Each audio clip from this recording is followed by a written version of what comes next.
수능을 보는 인원이 향후 한 지금 40만이 10년 정도 유지가 됩니다. 네. 이렇게 되면 이제 나타나는 현상이 뭐냐면 학군에서도 이제 양극화 현상이 나타날 수 있습니다. 네. 근데 요 10년의 착시 현상이 끝나고 나면 지금 이제 초등학교 1학년 때부터는 네. 이제 확 줄어들기 때문에 그리고 이때는 뭐 여러 번 말씀드렸지만 10년 뒤에 우리가 수능을 볼지 안 볼지도 모릅니다. 더 나은 연구소의 심정섭 소장님하고 이야기 나누고 있는데요. 지금 책도 쓰셨잖아요. 우리 네. 아이를 위한 입시지도 뭐 이런 얘기도 이제 하시고 계시는데 지난번에 출연하셨을 때 그 저출산으로 인해서 이제 학군지의 미래가 좀 불안해질 수 있다. 뭐 네. 당장은 아니지만 조금 지나면 좀 불안해질 수 있다 이런 얘기도 해주셨거든요. 그래서 최근에 그 좀 학군지 부동산의 좀 시장 분위기 이걸 좀 학군에 조금 더 포커싱해서 말씀해 주시면 좋을 것 같습니다. 그 겨울방학이 지금 있지 않았습니까? 그래서 네. 그 지금 겨울방학 때 요거를 제가 해마다 업데이트를 한번 해보고 있는데 그래서 요게 이제 그때 보여드렸던 통계죠. 도곡 레슬 같은 아파트가 이제 대표적인 학군 아파트인데 매매는 빼고 제가 전월세 거래량을 모든 평수에서 다 하나하나 세본 겁니다. 네. 그 따로 이렇게 정리해 주는 거 없더라고요. 그래서 제가 그 우리 아파트 실거래가 아실 웹에 들어가 가지고 네. 하나하나 이제 쉬어봤더니 재작년 겨울방학은 203건이었는데 124건으로 거의 네. 38% 격감을 했던 거죠. 네. 그다음에 음마 아파트 같은 경우도 지금 49.3%, 목동이 16점, 목동 5단지 같은 경우는 그러니까 이게 뭐 가장 대표적인 아파트고 이제 전체 전수 조사를 한 건 아니니까 네. 상징적인 의미로 조금 이제 봐주셔야 될 것 같은데요. 그다음에 목동 7단지 같은 경우는 사실 이게 중소형평 중심이고 이따가도 조금 말씀드릴 부분인데 교통이 조금 들어가요. 목동 여기 가깝지 않습니까? 5단지나든지 아니면 분당 푸른마을 같은 경우 진짜 네네네. 학군만 있는 거죠. 교통은 조금 안 좋은데 근데 약간 이제 학군 말고 다른 이제 입지 요소가 있는 데는 좀 덜 빠지거나 조금 유지가 되는 좀 그런 모습들하고 또 이제 좀 어떻게 보면 학군의 메인이라고 할 수 있는 대치동, 목동은 많이 좀 조정을 받았는데 지금 중계동이라든지 평촌이라든지 이런 지역은 또 오히려 좀 늘어나는 네. 그게 좀 이사하는 그런 모습들이 이제 보였는데요.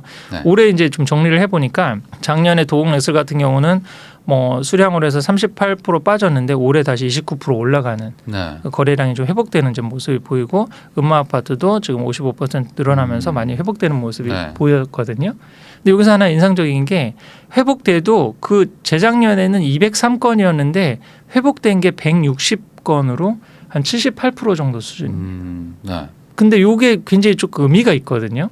왜 그러냐면 지금 2023년도 겨울은 우리 입시계에서는 정말 폭풍 같은 일들이 많이 있었습니다.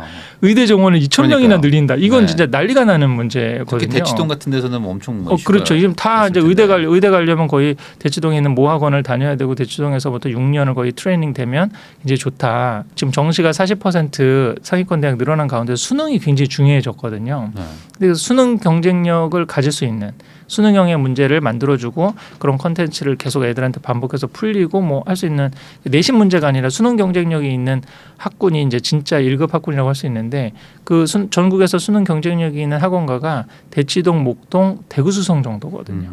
나머지는 조금 약간 물음표가 있는 네. 그 대치동으로 또 가야 되나? 대치동 가서 무슨 수업을 들어야 되나? 재수를 하더라도 대치동이나 강남으로 가야 되나? 이런 분위기가 사실 있거든요. 네. 그런 상황에서 지금 이건 대치동이 엄청난 호재죠. 대치동 목동에 네. 의대 2,000명 늘려준다. 그다음에 2028 그 대입 개편안이 발표가 됐습니다. 네. 근데 그때 수능을 이제 절대평가한다든지 아니면 고교학점제가 있기 때문에 내신도 다 좀 절대평가하고 뭐 이런 얘기들도 그 개선안에 있었거든요. 네. 근데 그런 게 다 없어지고 수능 상대평가 9등급이 유지가 됩니다. 이게 수능의 영향이 줄어들지 않았어요. 그럼 여전히 대치동, 목동, 대구, 수성이 강할 수밖에 없는 지금 네. 여건이 또 마련돼 있거든요. 작년 2023년 지금 겨울방학 시즌에 나왔던 중요한 입시적인 게 다 기존의 그 1급 학군지, 특급 학군지라고 쓰는 대치동, 목동, 대구, 수성이 좋은 소식이에요. 네.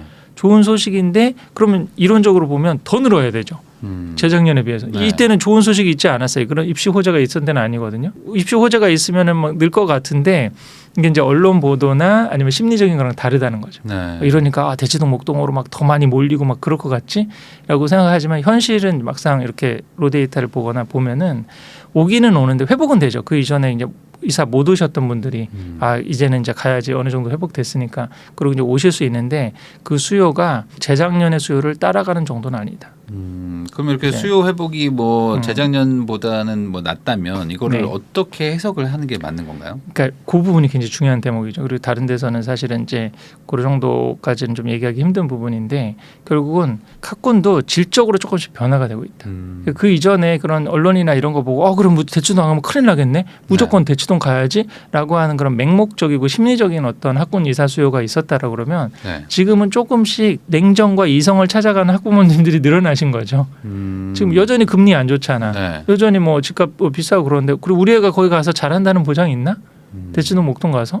네. 아니면 그냥 있는 지역에서 최선을 다해서 우리 형편에 맞게 해야 되지 않아? 라고 하는 수요도 좀 있고 또 의외로 지금 젊으신 부부라든지 아니면 깨인 부모님들 가운데 우리 애를 문제집 푸는 공부 말고 다른 거 없나? 아이비나 국제학교나 뭐 대안학교나 이런 거 없나를 고민하시는 가정도 상당히 많아요. 네. 이게 저출생도 저출생이지만 질적으로 학군에서도 그 이전에 맹목적인 수요는 그냥 줄어들고 있다. 조금 더 이성적인 수요로 수렴하고 있다라고 분석을 해야 되지 않을까요? 그러면 네. 이제 뭐 이건 추정이지만 네. 아까 말씀하신 것처럼 이제 뭐 의대나 뭐 이런데 아예 최상단으로 간다면은 뭐 모르겠으나 네. 우리 애가 그 정도까지 아니라면 네. 이렇게 막 학군지에다 이렇게 돈을 막 투입하고 이렇게까지 하기에는 아니지 않나 약간 의문부호가 있는 부모들이 좀 더 많아졌다. 네. 이렇게 좀 해석을 할 수가 있다는 거죠. 네. 그러니까 요 160이라는 숫자는 이제 우리의 의대 꼭 가야 되니까 꼭 어떤 입시적인 성과를 내야 되니까 그 수요는 다 들어온 거겠죠. 네. 근데 그 이전에 거품 수요가 항상 있지 않습니까? 그런 네. 심리적 수요라든지 이런 부분이 이제 좀 거치고 있는 게 아닌가. 학군에서도 조금 거품이 좀 거치고 있지 않나 그렇게도 볼 수 있을 것 같고요. 네. 이제 대치동 목동 현상이라면 또한 이제 분당에서도 재미있는 좀 현상을 좀 봤는데요. 분당 같은 경우는 지금 순회동의 이 푸른마을이 가장 대표적인 학군 아파트거든요. 네. 근데 이때 지금 약간 조정기에 2.9% 정도 빠졌었어요. 네. 근데 이번에 또 그럼 이제 다른 지역은 웬만큼 회복되잖아요. 회복될 줄 알았는데 올해도 또 5.9% 조금 더 빠졌더라고요. 네. 그러니까 엄청나게 많이 빠진 거는 아닌데. 네. 근데 분당이 여기 순회동 말고 우리 시범마을 단지가 있는 서현동이나 그쪽 있지 않습니까? 네. 역하고 훨씬 더 가깝고 순회동은 약간 이제 학군만 좀 역하고도 좀 멀고 그러죠. 근데 그 지역은 조정기에도 조금 늘었거든요. 근데 올해도 제가 지금 이거 표에는 제가 넣지를 못했는데 9% 정도 늘었어요. 그 요것도 재미있는 현상이죠. 네. 이제 지금 우리 다른 질문에서도 좀 주셨는데 이제 학군의 영향력이 조금 질적으로 변하고 있는 게 아니냐. 그다음에 학군 말고도 교통이 그러니까 분당을 가야 되겠어요? 가야 되는데 옛날이면 무조건 순회 내정중 있는 푸른 마을 그다음에 뭐 파크타운 그 근처로 무조건 가야 돼. 아빠 엄마가 좀 고생하더라도. 네, 그렇죠. 그리고 아빠 좀 더 걸으세요. 역하고 멀어도 한 10분 정도 운동한다고 걷고 애가 10분 더 공부하는 게 낫지. 그렇죠. 약간 이런 거기 느낌. 가가지고 학교 바로 앞에 있는 데서 또 배정반을 갈 수 있는 데서 그렇게 하는 게 더 중요하지. 엄마 아빠 고생하는 게 뭐가 더 중요해. 이런 어떤 분위기였다면은 여전히 이제 그런 수요도 있겠죠. 우리 아이 반드시 네네. 이 학교를 가야 되니까 네네. 그 아파트를 가야 된다는 수요가 있으니까 이 정도가 이제 유지가 되는 거라고 할 수 있는데 지금은 우선 그럼 분당만 가면 되지 않나? 그리고 분당에서 순회 내정중학교 아니래도 여기 있는 뭐 다른 중학교 그 상위권에 있는 중학교들 거기서 이제 보내고 고등학교는 다 뭐 이번에도 분당 입시 실력이 굉장히 좋거든요. 네. 그래서 뭐 그런 유명한 고등학교 이제 갈 수도 있고 학원가도 그 정도 이용하고 그러고 그러니까 학군 이외의 교통이라든지 아니면은 그 직장이라든지 이런 부분이 조금씩 더 힘을 얻어가고 학군 자체의 그런 영향력은 입지에서 조금씩 줄어가는 게 질적으로 보이지 않나? 라고 하는 게 저는 이번 분당 분석하면서 좀 살펴봤습니다. 그러면 이게 결국에 어떤 시대의 흐름도 약간 그렇게 갈 수 있다. 네. 그러니까 아무래도 좀 학군지에 대해서 예전만큼 그렇게 좀 더 강렬한 그런 의지는 없다. 이렇게 네. 좀 약해졌다라고 볼 수 있는 거네요. 그렇죠. 이 데이터로 봤으면 아직 물론 데이터가 뭐 아주 많지는 않지만. 네. 그래서 제가 이번 저출생 관련해서는 지난번에는 이 통계를 한번 보여드렸었잖아요. 네. 수능을 보는 인원이 향후 한 지금 40만이 10년 정도 유지가 됩니다. 네. 그래서 여전히 이제 의대 늘어난다, 첨단학과 가기 쉬워진다, 그러면 뭐 수학을 역시 열심히 잘하고 그러면은 대학의 선택폭이 넓어진다. 그래서 학군으로 오는 수요가 앞으로 10년 동안은 계속 있을 거예요. 네. 뭐 많이 네. 줄지 않으니까. 그렇죠. 네. 근데 그 영향력이 그 이전에 영향력이 한 100이라고 그러면 지금은 한 7, 80 정도의 네. 그런 영향력으로 어느 정도 유지가 될 것 같고 이렇게 되면 이제 나타나는 현상이 뭐냐면 학군에서도 이제 양극화 현상이 나타날 수 있습니다. 네. 1등 아까 말한 대치동, 목동, 대구, 수성 이런 데는 더 쏠림인데 2, 3등 학군들은 더 위축될 가능성이 있죠. 학군으로 갈 사람들은 아예 1등으로 그냥 가는 거지 네. 2, 3등으로 이렇게 뭐 내리거나 그러지 않을 가능성이 있으니까요. 그런 부분이 있는데 근데 요 10년의 착시 현상이 끝나고 나면 그 이후에 이제 초등 저학년 아이들 같은 경우는 네. 수능 보는 인원 자체가 지금 40만이 무너지거든요. 2016년도부터는 네. 이제 확 줄어드는 거죠. 네, 이제. 지금 이제 초등학교 1학년 때부터는 네. 이제 확 줄어들기 때문에 그리고 이때는 뭐 여러 번 말씀드렸지만 10년 뒤에 우리가 수능을 볼지 안 볼지도 모릅니다.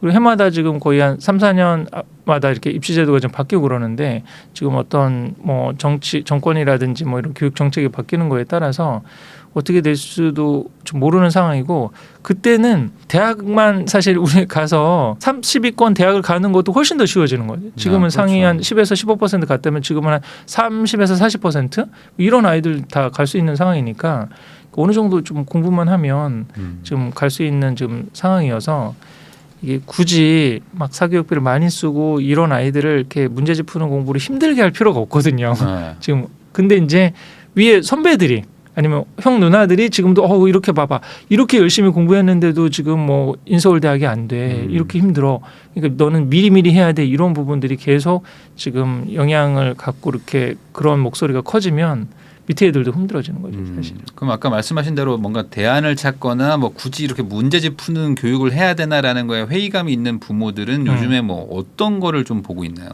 단 한마디로 얘기를 하면은 그냥 문제풀이식 교육이 아니라 조금 생각을 꺼내는 교육 이런 걸 지금 하는 거예요. 네. 수능 문제 같은 경우는 진달래꽃에 나오는 죽어도 아니 눈물 흘리오리다 네. 이런 어떤 시적 표현이 뭐냐 1번 뭐 반어다 뭐 역설이다 뭐 시적 수사다 뭐 이런 식으로 뭐 이렇게 물어봤다 지식과 정보를 물어보는 거였다라 그러면 아이비는 논서술이거든요. 전체가 다 그냥 논술인 거예요. 네. 그래서 이러한 진달래꽃에 나타나는 시적 표현이 나타난 비슷한 시들의 사례를 열거하고 그런 것들이 앞으로 뭐 문학을 이해한다든지 아니면은 감정을 표현하는데 어떤 영향력이 있는지 네 언어로 한번 서술해봐라. 정답 하나만 찾는 게 아닌 거죠. 네. 근데 앞으로 미래 시대에는 이제 문제 해결 능력이 중요하다고 그러잖아요. 그럼 오지선다 문제집 푼 학생하고 또 이런 식으로 창의적으로 문제를 해결하는 그런 방법을 그 배운 학생들하고 누가 더 사실 유리할까? 이런 걸 생각해 보면 이런 새로운 교육을 하는 게 좀 의미가 있을 수 있잖아요. 네. 근데 이제 아이비 교육이 비용이 굉장히 많이 듭니다.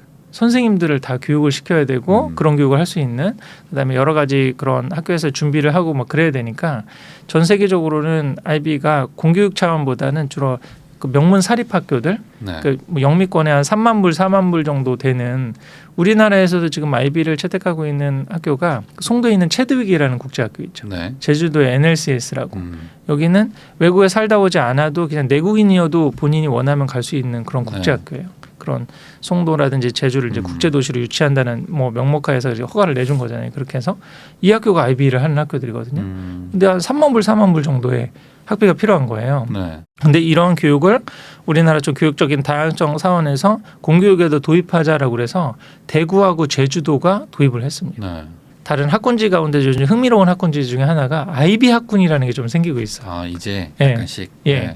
지금 여기 좀 제주에 제가 이번에 내려가는데 표선고등학교 여기 이제 표선중학교, 표선고등학교가 이제 아이비 학교들이거든요. 인증을 받은 학교들이에요.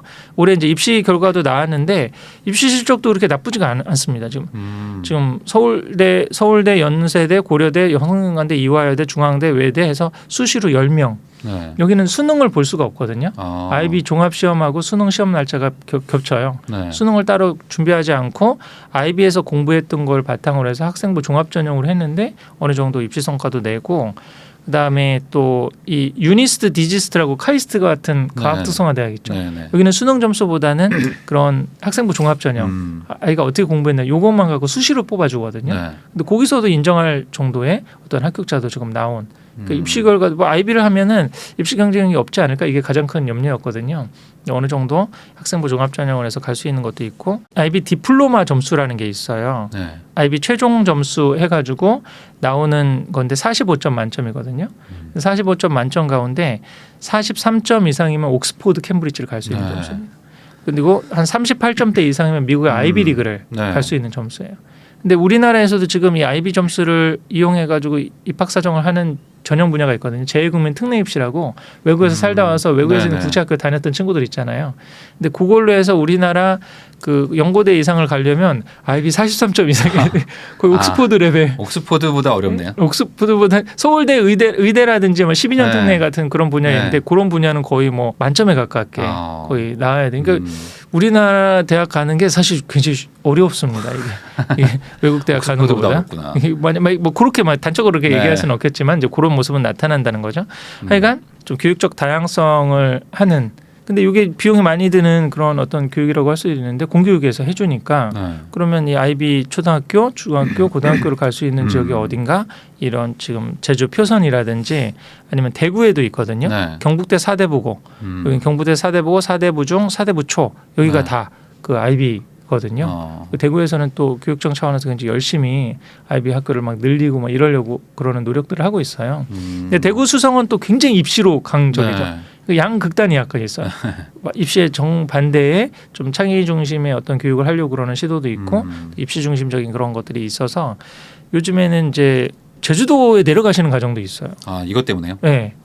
그래서 지금 아니면 연구가 있거나 아니면 뭐 프리랜서 뭐 자유로 제가 아는 지인들이나 저랑 이제 뭐 이 자연출산이라든지 아니면 이런 인문학 지혜 독서 했던 그런 팀들이 있거든요. 네. 지금 한 10가정 정도 내려가셔서 거기서 이제 뭐 표선학군 또 근처에 가시는 분들도 있고 거기까지 가기 힘들다 그러면 대구라도 한번 가볼까라고 생각하시는 분들도 있고 그래서 다른 이제 경기권이라든지 충청권에서도 하려고 그러는데 이게 인증하고 또 뭐 받기가 시간이 굉장히 많이 걸리거든요. 쉽지도 않고 그런 상황이어서 또 하나의 이제 고려 중에 하나는 바로 이런 아이비 같은 것도 하나의 좀 대안으로 좀 생각하실 수도 있고요. 또 하나는 제가 요즘 좀 많이 권하고 있는 게 시골 학교랑 논상촌 유학이거든요. 네. 시골 학교나 아예 차라리 농촌으로 가라. 그것도 이건 학군의 역발상적인 측면에서 상당히 네. 좀 받아들이기 어려우실 수도 있는데. 네, 많은 분들이 네. 그렇게 생각하실 수 있는데 그런 얘기 제가 지금 충북 증평에 살고 있지 않습니까? 네. 아이 7살 5살인데 요 사진 하나 갖고 왔어요. 저희 아이가 다니는 시골 초등학교 여기 병설 유치원에 다니거든요. 네. 근데 전에는 한 학년에 한 반 정도밖에 없었고 지금 고학년 같은 경우는 한 반에 한 12명, 13명밖에 없습니다. 네. 아주 아담한 시골 학교인 거죠. 근데 요런 이제 학교들 뭐 저희는 그래도 좀 이제 이게 굉장히 또 저희가 근데 이 학교가 유명해지고 그래가지고 1학년은 2번이 됐어요. 유치원도 지금 많이 늘어나고 네. 또 이것도 알고 또 오시는 분들도 뭐 청주라든지 뭐 이런 데 전략적으로 오시는 분들도 좀 있는 것 같기도 하고 요런 학교들 같은 경우는 코로나 시절에 수업을 대부분 했습니다. 학생 수 자체가 작으니까. 적으니까. 그리고 또 우리 강원도에 있는 농산촌 유학하시는 그런 가정이 있었거든요. 우리 서울 수도권에서 애를 초등학교 1학년 보냈는데 1학년 내내 줌 수업하고 학교를 제대로 못 간 거예요. 지금 그걸 코로나 세대라고 그러거든요. 네. 코로나 그렇죠. 시절에 1, 그랬었죠. 2학년이나 학교 생활 하는 애들이 적응이 굉장히 힘든 학생들 많아요. 그다음에 뭐 문해력도 많이 떨어진다고 그러죠. 수업을 제대로 오프라인 수업을 못 하고 막 네. 그러니까 이 아이 컨택이 안 되니까 애들이 이해하는지 안 하는지 그걸 파악할 수가 없잖아요. 그래서 그런 부분이 많은데 의외로 지금 이런 시골 학교들 같은 경우는 그런 부분이 제약이 전혀 없는 거예요. 그다음에 웬만한 요즘 재정 같은 경우도요. 그게 훨씬 더 많습니다. 방과후 프로그램도 훨씬 더 잘 돼 있고. 네. 저는 초등학교 때 가장 중요한 게 약간 1등 경험이라고 생각하거든요. 그다음에 자기 자존감이나 이런 건데 학생들이 몇 안 되니까 각 분야에서 하나의 뭐 1등을 할 수 있는 거예요. 다 1등이야. 네, 그렇죠. 너는 운동 1등이야. 너는 뭐 독서 1등이야. 뭐 이렇게 할 수 있는데 과밀학급으로 한 뭐 25명, 30명 되고 그러면 선생님이 일일이 챙겨주기도 사실 쉽지도 않고 여러 가지 한계도 있잖아요. 그렇죠. 그다음에 저희 시골 학교는 남 선생님 초등학교는 남 선생님들이 꽤 많습니다. 남자 선생님들이 젊으셨을 때 시골 근무들을 이렇게 하고 그러면 나중에 가산점 같은 네. 그런 것들이 있고 그러잖아요. 어차피 이제 순환으로 돌아야 되는데 보통 이제 많은 그렇게 전략적으로 생각하죠. 결혼하고 난 다음에 우리도 아이 있으면 좀 큰 도시에 사시려고 그러니까 젊었을 때 총각 때 이런 데를 많이 가시는 거예요. 그러니까 오히려 여기도 성비가 남자 선생님이 더 많아요. 우리 선생님들도 새로운 거를 뭐 이렇게 시도하려고 그럴 때 학군지에 막 학부모 민원도 많고 이거 왜 안 해줘요 이렇게 하는 학원하고 학교하고 근데 여기 시골의 작은 학교에서 어떤 데서 선생님들이 자신의 어떤 교육적인 역량이라든지 이상을 마음대로 좀 펼쳐볼 수 있을까? 이것 때문에 네. 저것 때문에. 만약에 이제 고학년이 돼가지고 근데 얘가 입시 쪽으로 가능성이 있는데 계속 여기만 있으면 어떻게 불안할 수도 있는데 그럼 농어촌 전형, 지역인재 전형도 있어요. 네. 얘가 멘탈만 좋으면 이제 남아도 되는 건데 그게 얘가 좀 멘탈이 쉽지 않다. 뭐 중학교 때 뭐 분위기 휩쓰지 않고 혼자 공부하는 게 쉽지 않으니까 그러면 이제 대도시를 가거나 학군지를 가거나 아니면 기숙사가 있는 뭐 특목자사고를 보내시면 되는 거잖아요. 근데 유초등 어렸을 때는 대도시에 있는 학교를 다니는 거하고 시골에 있는 작은 학교 아니면 농산촌 유학을 가는 거하고 어떤 게 더 나을까요? 상식적으로 생각해봐도. 이것도 마찬가지로 지방 발령을 받으시거나 연구가 있어서 한번 내려와 오신 분들은 너무 만족하고 안 가시는 거예요. 여기서 그냥 충분히 하고 또 그 거주 비용 같은 거 아껴가지고 본인의 자산을 늘리는데 그렇게 활용할 수도 있고. 그다음에 아까도 좀 말씀드렸는데 지역인재 전형을 해서 공부를 잘할 수도 있잖아요. 근데 시골을 가서 적응할 수 있을까? 잘할 수 있고 불안한 생각이 있으면 여기 지금 제 책에도 소개해드렸는데 초등 교환 교류 학생 제도라는 게 있어요. 이게 한 학기라든지 뭐 한 달이라든지 가서 한 달살이나 한 학기를 해보고 학점이라든지 아니면 그 출석이라든지 다 이걸 인정을 해줍니다. 아, 그러니까 대도시에 있는 아이도 갈 수가 있는 거예요. 그렇죠. 원래는 이게 시골에 있는 학교가 대도시로 올 수도 있고, 대도시에 있는 애가 시골에도 갈 수 있는데 네. 시골에서는 대도시 오기가 힘들어요. 자리가 없으니까. 근데 시골은 자리가 너무 많아요. 네. 대도시에 있다가 시골 내려가는 거는 웬만한 학교는 다 받아줘요. 그렇게 해가지고 초등 교환 교류 학생 제도 같은 거 이용해가지고 우리 강원도에서 산촌 유학하시는 가정 같은 경우는 그렇게 했는데 거기서 지금 뭐 너무나 뭐 대만족하시고 아이가 들로 산으로 그다음에 한 반 애들이 전체가 다 친구가 되니까 네. 그 안에서 뭐 따돌림이라든지 이런 것도 없고 좋다 그런 피드백도 있거든요. 그러니까 이게 어찌 보면 길게 봤을 때 아이한테 더 좋은 영향을 줄 수도 있기 때문에 저는 너무 좋다고 생각합니다. 앞으로 미래 시대에는 이제 인공지능이 지식 정보는 다 해주거든요. 네. 더 중요한 거는 아이의 아날로그적인 감성이에요. 소라 AI가 막 네. 그 영화도 만들어주고 그런다고 그러잖아요. 맞아요. 그림 그려주는 그런 인공지능 같은 거 있지 않습니까? 네. 이제 그런 거 이용하게 되면 이제 요즘에 이제 미대에서도 점점 이제 실기보다는 공부하는 능력이라든지 아니면 이런 능력을 더 많이 본다고 그러거든요. 그런 디지털 잔기술은 이제 AI가 다 해주는 시대거든요. 그럼 얘가 얼마만큼 많은 아날로그적인 경험을 했느냐. 그게 굉장히 중요한데 저는 제가 우리 아이들 시골에서 키우면서 사교육비 제로 썼거든요. 네. 작년에도 제로, 재작년에도 제로. 그 아낀 돈으로 해서 방학 때마다 이제 우리 뭐 필리핀도 가고 말레이시아도 가고 베트남도 가고 그렇게 한 달 살기라든지 그 여행을 많이 하고 그랬었는데 어린애들 데리고 사실 여행하는 거 쉽지는 않거든요. 네. 부모가 고생이 많이 되죠. 그리고 이렇게 한 게 또 의미가 있을까 약간 그런 회의가 들 때도 있고 그런데 최근에 우리 큰아이 우리 유치원 상담을 갔는데 그 유치원 선생님이 그렇게 얘기를 하시더라고요. 우리 큰아이 같은 경우는 상상력이 굉장히 뛰어나대요. 그 우리 아이들이 블록 게임을 하는데 자동차를 만들고 여기는 주차장이야, 여기는 아파트야. 이게 보통 애들이 말하는 순간적인데 우리 아이들 요 앞에 정글이 있을 수도 있어. 그 정글에서 뭐가 나오는 줄 알아? 오랑우탄 나와. 얘가 쿠칭에 가서 오랑우탄을 진짜 봤거든요. 진짜 사람 2m 넘는 그걸 바로 눈앞에서 봤어요. 그다음에 고 가서 또 이 앞에 해변이 있을 수 있고 코코넛 나무도 심을 수 있어. 이런 정도의 얘기를 하니까 우리 선생님이 얘가 근데 이런 게 어떻게 나올까? 경험을 했기 때문에 직접 경험이죠, 사실은. 직접 근데 대부분의 우리나라 교육은 지금 학원 보내는 것도 다 좁은 콘크리트 건물 안에서의 상상력이잖아요. 그 안에서 배우고 간접적으로 배우고 비디오 보고 책 보고 이렇게 되는 건데 이런 어렸을 때 사실은 뭐 벌레도 만져보고 그다음에 그 안에서 여러 가지 해보고 그다음에 쌀이 어떻게 자라는지 뭐 시골에서 그런 것도 다 보고 과일도 보고 뭐 이런 거 체험했던 아이하고 도시에서 그렇게 하고 뭐 키자니아 무슨 뭐 이런 프로그램 그다음에 백화점 문화센터 프로그램 이렇게 다닌 아이하고 나중에 인공지능 시대를 살아갔을 때 그 상상력이라든지 감성이라든지 소통 능력이라든지 엄청나게 차이 나지 않을까요? 그러면은 이런 얘기 들으시면 또 이게 나도 저렇게 한번 해보고 싶다라고 생각하실 수도 있겠는데 이제 현실적인 뭐 어떤 어려움이나 뭐 걱정들도 있지 않겠습니까? 그래서 이제 뭐 가장 뭐 좀 이런 부분에 대해서는 약간 오해다 아니면 이런 거는 좀 너무 좀 겁낼 필요는 없다 뭐 이런 것들 얘기해 주시면 조금 더 좋을 것 같아요. 왜냐면 이게 하고는 싶은데 내가 지금 서울 살고 있는데 직장 다니고 맞벌이 하는데 어떻게 하냐 이럴 수도 있지 않습니까? 그래서 현실적으로는 이걸 혼자 바닥부터 이렇게 도전해 보시기는 사실 쉽지 않아요. 그래서 제가 네. 권해드리는 게 마음에 맞는 두세 가정이 같이 한번 해보시는 게 좋다. 그다음에 제 책이나 이런데 조금 이것도 유학센터라든지 이런 것들 한번 두세 가정이 같이 한번 도전해서 이번 뭐 방학 때 한번 거기 한 달 살기 한번 해볼까? 아니면 거기 가서 어떻게 시골에서 한 달 시골에서 살기. 한번 해보고 그런 것들 한번 미리미리 경험을 해보신 다음에 여기 괜찮다 그런 것들을 한번 해보시면 좀 좋을 것 같아요.